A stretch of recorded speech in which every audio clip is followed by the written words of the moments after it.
আপনারা যারা বিদেশে উচ্চশিক্ষার জন্য চিন্তা করছেন এবং ভাবছেন ২০২৭ সালের ফেব্রুয়ারি ইনটেকে কোন দেশ সবচেয়ে বেশি ভিসা রেশিও থাকবে এবং কি কি জিনিস ফলো করলে আপনার ভিসাটি হওয়া উচিত, তাদের জন্য এই ভিডিওটি গুরুত্বপূর্ণ একটি ভূমিকা রাখবে।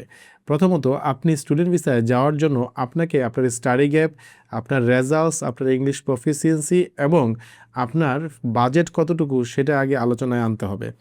যদি বাজেট আপনার 10 থেকে 15 লাখ টাকার কাছাকাছি হয়ে থাকে, তাহলে সেনজিনভুক্ত ভালো ভালো অনেকগুলো দেশ আছে যেখানে ভিসা রেশিও অনেক হাই থাকবে।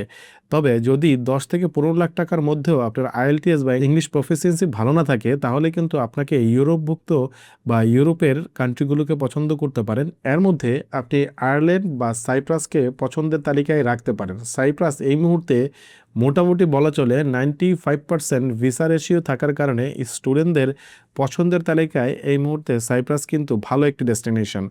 আপনি চাইলে ইউরোপের দেশগুলোকে যদি পড়াশোনার তালিকায় রাখতে চান, তাহলে সাইপ্রাসের কথা ভাবতেই পারেন, কারণ সাইপ্রাস খুব দ্রুত সময়ের মধ্যে আপনার অফার লেটার সহ অন্যান্য সকল প্রসেসিং কমপ্লিট করে আপনার ভিসাটি কিন্তু ইনস্টিটিউট থেকে বা সাইপ্রাস থেকে সরাসরি নিশ্চিত হয়ে আসে, বা আমরা যেটাকে ব্লু পেপার বলি। ব্লু পেপার পেলেও কিন্তু খুব সহজেই স্টুডেন্টরা তাদের উচ্চশিক্ষার জন্য সাইপ্রাসে পড়াশোনা করতে যেতে পারে। যেহেতু সাইপ্রাসে সরাসরি ব্লু পেপার ইস্যু হয় বা ইনস্টিটিউট থেকেই বাকি কাজগুলো করে দেয়, সেই ক্ষেত্রে আপনার কিন্তু ইন্টারভিউ ফেস করার যে জটিলতা, সেগুলোর আসলে কোনো প্রকারের জটিলতা নেই। এছাড়াও ইন্ডিয়া যাওয়া বা বাংলাদেশের বাইরে অন্য কোনো দেশে ভিসা নিয়ে যেয়ে ভিসা আনার এই প্রয়োজনীয়তা কিন্তু সবচেয়ে কম। আপনারা জানেন এই মুহূর্তে ইন্ডিয়ার ভিসার জটিলতা থাকার কারণে বাংলাদেশের স্টুডেন্টদের কিন্তু পছন্দের তালিকায় সাইপ্রাসকে বা ইউরোপের আয়ারল্যান্ডকে রেখে থাকে।